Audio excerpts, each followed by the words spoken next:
Hello there, this is a screencast on lipids and phospholipids. We have 4 molecules in front of you. We have glycerol here, and then 3 fatty acids. By the way, notice that this fatty acid is unsaturated as it has a carbon-to-carbon double bond.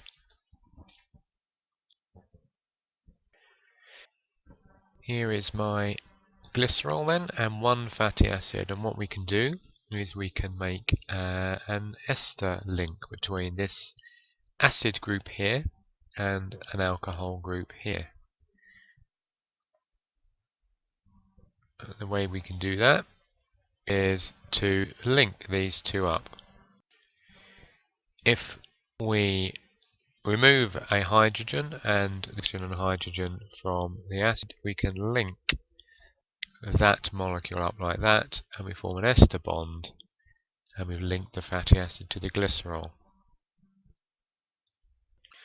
We can represent the fatty acid joined to the glycerol like that, and furthermore we can do the same reaction with both of these alcohol groups and introduce our fatty acid chain, and we end up with a triglyceride. That is a triglyceride. Now, triglycerides are what you would refer to as lipids, and they're very useful. Here are 3 uses of fats, triglycerides. 4 uses, sorry. Insulation, waterproofing, for example, the waxy cuticle on the surface of leaves. There's an energy store that can be used, high density energy, and for protection. Here we've got the kidney, which is often found wrapped in a layer of fat to cushion it from impacts. So, glycerol plus 3 fatty acids equals a triglyceride, which is a lipid, reminding you that the COH on the glycerol combined with the COOH of the acid group of the fatty acid, you form an ester linkage, and it is a dehydration reaction, so you lose water. Condensation reaction, because you lose water in the reaction. Now, what you can do is, instead of one of the fatty acids, you can add a phosphate group. So if we go back to our molecule, we're going to replace the fatty acid with a phosphate group. So here is our fatty acid.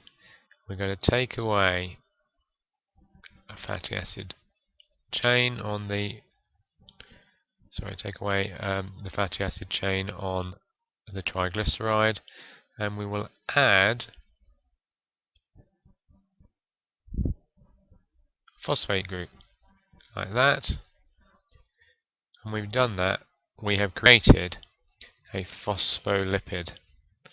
Okay, so this is now a phospholipid. Now, what's special about this is that this end with the phosphate group is hydrophilic, and we call that the hydrophilic head, and the rest of the molecule, this part, is the hydrophobic tail, and the hydrophilic head will bind water, and the hydrophobic tail will bind fat.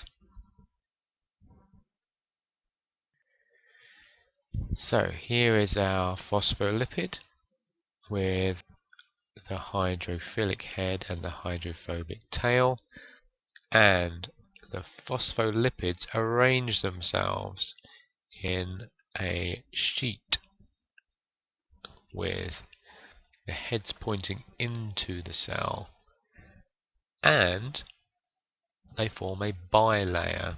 So you have another set of tails, and here's another set of heads. So the whole membrane, the plasma membrane of a cell, is a lipid bilayer made of phospholipids.